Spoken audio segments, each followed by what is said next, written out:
super querido Ivan Kleber. Seja bem-vindo, bom dia, legal tê-lo conosco. Bom dia, Adriana, uma saudação a vocês, colegas aí de bancada, sexta-feira, muito bom, e principalmente uma saudação a toda a nossa audiência que nos acompanha. Vamos nessa, já pego a bola aqui do Brasil, jogo lá para os Estados Unidos, Ludmila que vai jogar a bola de volta para Londres. Ludmila. Tudo bem, Ivan? Bom dia, prazer recebê-la aqui novamente no Oeste com Elas. Ivan, eu queria te perguntar sobre uma intenção do governo brasileiro de tornar regular a emissão de títulos da dívida pública em yuan, moeda chinesa. O que isso representaria? Quais as consequências disso? O que pode estar por trás dessa intenção do governo brasileiro? Bom dia, doutora Ludmila. Olha só, em junho deste ano, o ministro da Fazenda, o Durigan, esteve na China para negociar a venda da dívida soberana, né, títulos da dívida soberana brasileira em yuan, moeda chinesa, não é? Um negócio envolvendo aí aproximadamente o que seria o equivalente aí a 700 milhões de dólares, um valor até relativamente baixo, mas seria um primeiro empréstimo que o Brasil estaria tomando, porque é disso que se trata, o Brasil pegando dinheiro emprestado com a China. Bom, agora nós temos a informação, então, que repercutiu lá na China, da declaração de Francisco II, que é do Tesouro Nacional, dizendo que isso precisa ser algo mais regular, que o Brasil precisa ir várias vezes pegar esse dinheiro emprestado da China e que, segundo ele, essa questão atrairia mais investimentos de empresários chineses no Brasil. A gente sabe que um investimento de empresário chinês como nós conhecemos no mundo ocidental, não é igual na China. Lógico que a gente está falando de investimento do Partido Comunista Chinês no Brasil, ou seja, o Brasil pegaria esse dinheiro emprestado para estimular, né, o investimento de outros países no Brasil. O pano de fundo dessa medida, dessa ação do governo brasileiro, doutora Ludmila, é simplesmente afastar o Brasil dos Estados Unidos, afastar o Brasil do dólar e abraçar ainda mais, não é, a moeda chinesa e a influência chinesa em nosso país. É disso que se trata. Essa declaração do Francisco II foi feita em um binário Brasil-China com empresários, né? Ou seja, a gente vê que toda essa conexão ela está acontecendo. Em poucas palavras, seria transformar a China numa espécie de agiota do Brasil. Lembrando que na África, a China faz muito disso, né, de emprestar dinheiro para países pobres, esses países depois não conseguem pagar o empréstimo e a China toma a sua parte de volta com a infraestrutura, muitas vezes portos, aeroportos, enfim, infraestruturas importantes e críticas desses países. Ainda não é o caso do Brasil, porque, como eu disse, os valores são baixos, mas começa assim. E nessa semana também, nós tivemos uma cerimônia solene lá no Congresso de aproximação cultural do Brasil e da China, entrando até na sua área, doutora Ludmila. A gente vê que o CNJ está buscando uma aproximação com o sistema judiciário chinês e essa integração econômica ela já está sendo feita. O que acontece? Nesse primeiro ano de 2026, embora as reuniões tenham acontecido em junho, eles não vão conseguir realizar esse empréstimo. Então a tendência é que se o governo Lula vencer as eleições agora em outubro, aí sim eles vão com tudo para essa integração econômica com a China já a partir do ano de 2027. Acho que esse é um ponto também que a sociedade precisa levar em consideração na hora de decidir seu voto nessas eleições. Adriana, devolvo para o estúdio. Pois é, Ivan, impressionante que o governo Lula está fazendo essa aproximação financeira à China. E cadê aquele discurso de soberania que ele vem gritando há tanto tempo? Ficou de escanteio nessa situação? Complicado, né? A cidade, vamos mudar um pouquinho de continente e um pouquinho lá para Espanha, porque a cidade de Ceuta, aquela que foi invadida por diversos marroquinos recentemente, segue enfrentando os efeitos da crise migratória, que levou milhares desses marroquinos ali para a região. Mas, Ivan, como está a situação lá em Ceuta neste momento e quais as principais preocupações das autoridades espanholas? Bom dia, Paula, sempre uma alegria também estar por aqui com você. Olha, a gente precisa atualizar a nossa audiência, porque esse assunto parece que saiu um pouco do noticiário, mas a situação lá na cidade ainda é grave. Ainda alguns imigrantes estão ali e existe uma preocupação, Paula, porque nós temos crianças e essas crianças estão caminhando pela cidade. Nós temos aí algumas imagens, crédito do portal de notícias espanhol F, não é? Essas imagens eu consegui hoje de manhã. Então nós temos ali crianças que ninguém sabe quem é o pai, quem é a mãe, que simplesmente foram colocadas ali no meio daquela leva, não é, que a gente viu na semana passada. Existe um entendimento que talvez algumas sejam levadas agora para o continente europeu. Então a situação humanitária continua muito grave. O número, segundo a agência F, de imigrantes que invadiram a Ceuta chega a 70 mil. Destes 70 mil, o que o governo está dizendo é o seguinte: muitos já retornaram, mas fica difícil a gente encontrar um número oficial de quantos retornaram.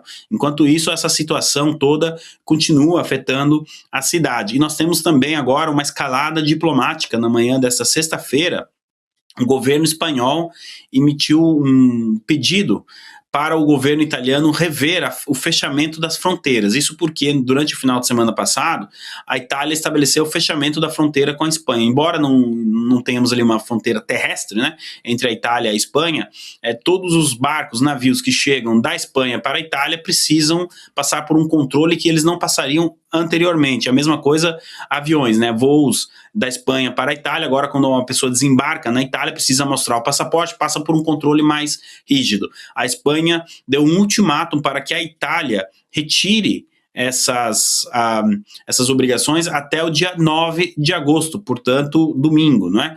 O governo italiano, até o momento que nós entramos ao vivo aqui, ainda não respondeu qual será a sua medida, e a Espanha disse que se a Itália não retirar essas restrições, a Espanha vai responder, ou seja, vai fechar a fronteira com a Itália. Então a gente está vivendo uma crise diplomática dentro da União Europeia, consequência disso tudo que aconteceu lá em Ceuta na semana passada, algo que a gente vem falando bastante aqui na Revista Oeste, né, nesse confronto e essa integração que não acontece e dificilmente vai acontecer, de dois mundos completamente diferentes, né, do mundo cristão e do mundo islâmico no solo europeu. Adriana, eu devolvo para vocês. Bom dia, Ivan. É uma situação complicada mesmo e bem provável que vai levar anos aí, né, até qualquer tipo de começo de solução. Mas queria te perguntar sobre o caso do Fauci. Quanto que tem repercutido atualmente, né, após também a coisa do desacato, né, que ele cometeu ali nos depoimentos, e como que tem sido essa repercussão e quais seriam essas próximas etapas no processo, o que pode acontecer com ele? Bom dia, Bianca, sempre uma alegria também estar aqui com você.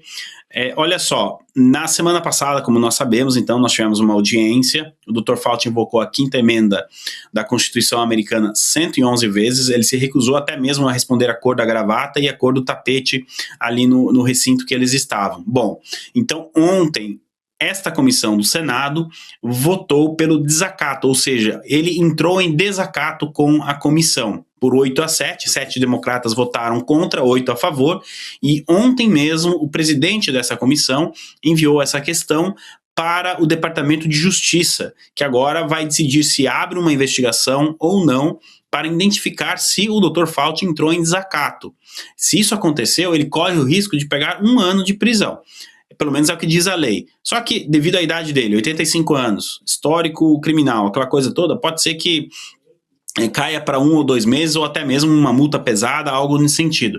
Só que o real objetivo dos republicanos não é prender o Dr. Fauci por essa questão do desacato, mas sim expor toda a história que está vindo à tona agora, através do diário dele, e também uma informação da última quarta-feira à noite, que repercutiu bastante ontem, Bianca, foi que os republicanos tiveram acesso também às ligações telefônicas dele, ao histórico do telefone dele, né, que ele utilizava para trabalho, não o telefone pessoal dele, mas o telefone que ele tinha enquanto membro, não é, da Secretaria de Saúde, que seria o equivalente ao Ministério da Saúde dos Estados Unidos. Então, segundo o jornal Wall Street Journal, nós poderíamos ter mais revelações, mais questões aí, questionamentos sendo respondidos dentro dessas informações que já está com os republicanos e eles já estão avaliando esse material e provavelmente na próxima semana isso tudo virá a público do telefone, não somente então do diário do Dr. Fauci. É aquilo que a gente vem falando.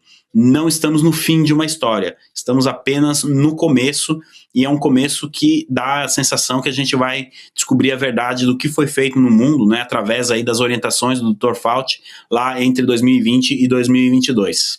Adriana, devolvo novamente para vocês. Que é o mínimo que merecemos, né, depois de tudo. Bom, Ivan Kleber, hoje é dia de leste a oeste, pode deixar um convite para a nossa audiência, um beijo grande. Nós assistimos a sua live, já sabemos agora a história da boina e pode ficar tranquilo, viu, que já falamos todas aqui, o chat também, quando exibimos um trecho ontem, que com deficiência capilar, como você disse ou não, nós te admiramos demais. Legal, legal. Olha só, hoje o programa está imperdível, a gente vai nessa linha do Dr. Fauci. Ele aprova. A Ana Paula Henkel vai explicar para a gente, por exemplo, por que o Dr. Fauci não está protegido pela 5ª emenda da Constituição. O programa é basicamente pauta única, Adriana. A gente vai a fundo nessa história do Dr. Fauci. Então, hoje, a partir das 8h30, aqui no canal da Oeste, tanto no YouTube quanto na televisão, né, nós damos início ao programa de Leste a Oeste comigo, Ana Paula Henkel, Bernardo Kister, Flávio Morgenstern e uma homenagem especial também ao J.R. Guzzo, né? No último dia 2 de agosto, completou um ano que ele nos deixou e na segunda parte do programa, no final do programa, a gente vai fazer uma homenagem para o Guzzo, também um dos fundadores aqui da Revista Oeste e um dos maiores jornalistas que o Brasil já teve. Então o programa está imperdível, como eu falei no Jornal da Manhã, já prepare sua pipoca, refrigerante, porque está bem interessante o programa e muita coisa para a gente mostrar para a nossa audiência, então não percam. Adriana, muito obrigado aí pela oportunidade e bom prosseguimento de programa. Bom trabalho também, boa sexta e fim de semana, um beijo, nós vamos prosseguindo por aqui, deixando uma palavrinha a J.R. Guzzo, que saudade, eu digo pessoalmente, mesmo pelo pouco tempo que convivi com ele pessoalmente, um jornalista brilhante, dos que existem pouquíssimos, conta-se nos dedos hoje em dia, mas tem muito material do Guzzo, felizmente, muitos textos incríveis à disposição, especialmente no site da Revista Oeste. Guzzo, que foi um dos fundadores da Revista Oeste, tem o pacto da Revista Oeste com o Leitor, que está lá no nosso site, na primeira página, na nossa revista digital. Então, é uma saudade, um vazio muito grande que fica. Legal a homenagem hoje à noite. Também esse tema. Aliás, antes de eu entrar no tema do Dr. Fauci, né, não dá nem vontade de chamá-lo de doutor, né, do Fauci, aquele caso médico e monstro, praticamente. Paula Camacho ia dizendo o quê sobre a deficiência capilar do Ivan Kleber? Pessoas assim como Ivan Kleber resgatam a imagem dos carecas e provam que nem todo careca é malvado. Né? Bom, tá aí, né? Não sei o que a Paula Camacho quer dizer com isso, mas doutora Ludmila Lins Grillo, né? Esse caso do doutor Anthony Fauci acontece aí nos Estados Unidos, sei que você acompanha super de perto, é uma barbaridade, gravíssimo, e felizmente a justiça dos Estados Unidos não é como a do Brasil, mas te pergunto, deve ir adiante essa investigação, as possíveis consequências ou punições devem acontecer aí nos Estados Unidos, do que isso dependeria? Porque o Ivan falou aí, né? Agora o celular possivelmente sendo vistoriado, já teve o diário, esses dois equipamentos, elementos, as informações obtidas por eles podem condená-lo, falar mais alto do que esse silêncio dele, do médico? Sim, o Dr. Fauci, ele está numa situação que eu acho que em algum momento vai acontecer alguma coisa com ele, porque são várias frentes que foram criadas contra ele. Então ele não está apenas se defendendo ali das acusações no Congresso. Agora entrou também o Poder Executivo. Então, como o Ivan Kleber estava dizendo, agora abriu-se um novo flanco, digamos assim, uma nova investigação com a participação, inclusive, da Comissão de Fiscalização da Câmara e também do Executivo, que está entregando a essa comissão um celular que ele utilizava na qualidade de funcionário público. Então, sabe-se lá o que vai aparecer desse celular. A gente só lembra dos celulares do Daniel Vorcaro, que a cada celular aberto ali, cada mergulho é um flash. Toda hora aparece um negócio e a gente vai vivendo aquilo ali como se fosse uma novela a cada coisa que surge dentro do celular do Vorkar. A mesma coisa pode vir a acontecer dessa investigação que vai abrir aí o celular do Dr. Fauci. E a gente sabe que ele não era um cara muito, digamos assim, diligente. Ele escreveu o diário dele, em vez dele escrever num papel, num caderno na casa dele, deixar lá guardado numa gaveta, não. Ele escreveu esse diário num sistema informatizado do governo, confiando que aquilo ali nunca seria aberto por ninguém. Então, como ele me parece um sujeito muito pouco cauteloso, aliás, a própria pesquisa lá do laboratório de Wuhan, na China, que era financiada por ele, aquilo ali me parecia também uma pesquisa muito pouco cautelosa. Então, o Dr. Fauci, ele, acho que já dá para traçar um diagnóstico dele, um cara pouquíssimo descuidado, para não dizer um completo irresponsável. Então, me parece que vai surgir alguma coisa desse celular, porque ele não é o tipo do cara que estava preocupado em ser descoberto, ele simplesmente ia vivendo a vida como se não houvesse amanhã. Então, provavelmente, ele não se dá o trabalho de ficar cobrindo as coisas que ele estava falando nesse celular, não. Diferentemente, por exemplo, do Alexandre de Moraes, junto com o Daniel Vorkar, que se comunicavam via print de bloco de notas. Então, eles estavam ali todos preocupados em um dia não serem pegos. Mas o Dr. Fauci é o contrário nesse sentido. Ele era totalmente despreocupado, então pode vir sim a surgir mais coisa contra ele. Estamos aqui, enquanto você fala também, Ludmila, pensando, né, será que vão ter as devidas consequências para esse médico aí nos Estados Unidos, aqui no Brasil, chegariam algumas investigações necessárias também, ou vão abafar tudo, já que a maior parte da imprensa tradicional é paga por governo, abafa a história, não dá manchetes, não traz o escândalo para cá também, porque colaboraram, né, à época com as determinações de Fauci, não deixavam os questionadores de plantão desenvolverem também seus raciocínios, tirarem suas dúvidas. E Paula Camacho quer dar um palpite sobre o assunto também, trazer um olhar. Aqui no chat falam, a imprensa marrom, chamam aqui, tem por obrigação pedir desculpas ao presidente Bolsonaro e à nação brasileira. Eles são os verdadeiros genocidas. Jair Bolsonaro foi muito acusado nessa época, né, por como se posicionava no controle da pandemia. É difícil para todo mundo no mundo. Eu gostaria de fazer uma pergunta para a nossa querida Ludmila, porque essas coisas que estão vindo à tona, muitos dos nossos governantes, prefeitos, governadores, inclusive até o STF, a grande mídia, todos eles, né, se basearam nas orientações do Dr. Fauci e da Organização Mundial da Saúde para decidir justamente essa linha meio ditatorial, né, desse fecha tudo, do uso obrigatório de máscara, todas essas coisas que a gente viu que aconteceu. E muitas pessoas podem ter morrido também por conta das orientações do Mandetta, por exemplo, que ele orientava a pessoa a procurar ajuda somente depois de sentir falta de ar. Ou seja, eu queria te perguntar se você acha que tem possibilidade no nosso judiciário dessas pessoas serem processadas, né, judicialmente por conta dessas atitudes que tiveram durante a pandemia. Olha, se a gente estiver falando de judiciário, de leis, de técnica, sim. O problema é que nesse momento histórico no Brasil, a gente não está com as nossas leis plenamente em vigor. O nosso ordenamento jurídico está em suspenso, né? Estamos em um momento de exceção, de ditadura mesmo, é esse o nome.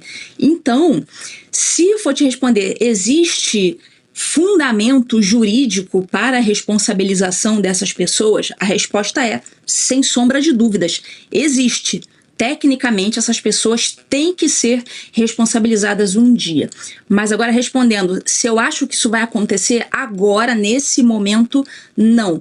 Porque a gente ainda está sob um momento de exceção. Mas existe fundamento, inclusive qualquer pessoa, inclusive leiga na época, muitos de nós, eu mesma que não sou da área da ciência, sou da área jurídica, qualquer um de nós era capaz de perceber naquele momento como era irresponsável você tratar as pessoas dessa forma, você obrigar as pessoas a se imunizarem com um imunizante que não havia passado ainda por todos os testes. Vários médicos embasavam essa tese. Então, na dúvida, no mínimo, isso aí não é nem uma questão de ciência, é uma questão moral. Qualquer pessoa tem o direito de dizer não a se imunizar, a jogar dentro do seu corpo uma substância que ela desconhece ou simplesmente que ela não quer.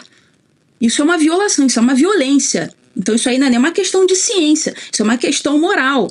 Então, naquela época, muita gente foi obrigada, todos foram pressionados, mas só uma pequena parte da população conseguiu se livrar disso, não fazer o que a pressão mandava que fosse feita, né? As autoridades, os professores mandavam que aquilo ali fosse feito, poucos resistiram. Inclusive rola até na internet um certificado do você é um campeão, você resistiu à pressão sanitária. Então, assim, juridicamente tem fundamentos, eu acho que isso tem que acontecer, mas na prática, considerando a situação de ditadura, no momento não. Mas eu tenho esperança de que um dia, modificando a composição do STF e modificando também a atmosfera, o clima que isso vai gerar, né, com essa nova composição, caso a gente tenha a alegria de ter uma nova composição, aquilo ali vai gerar uma oxigenação do judiciário para tirar a gente dessa situação de ditadura e aí sim começar a se cogitar a voltar a aplicar o direito, o que vai significar responsabilização de todas essas pessoas, especialmente governadores, prefeitos, diretores de escola, diretores de qualquer órgão, presidentes de tribunal de justiça, que obrigaram muitas vezes até os próprios juízes a se vacinarem.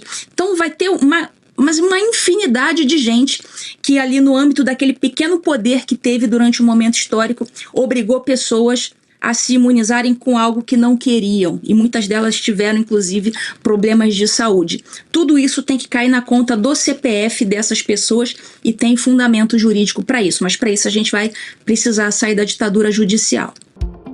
E se você pudesse ter acesso aos bastidores do Sem Filtro e conversar direto com os comentaristas e âncoras da Oeste?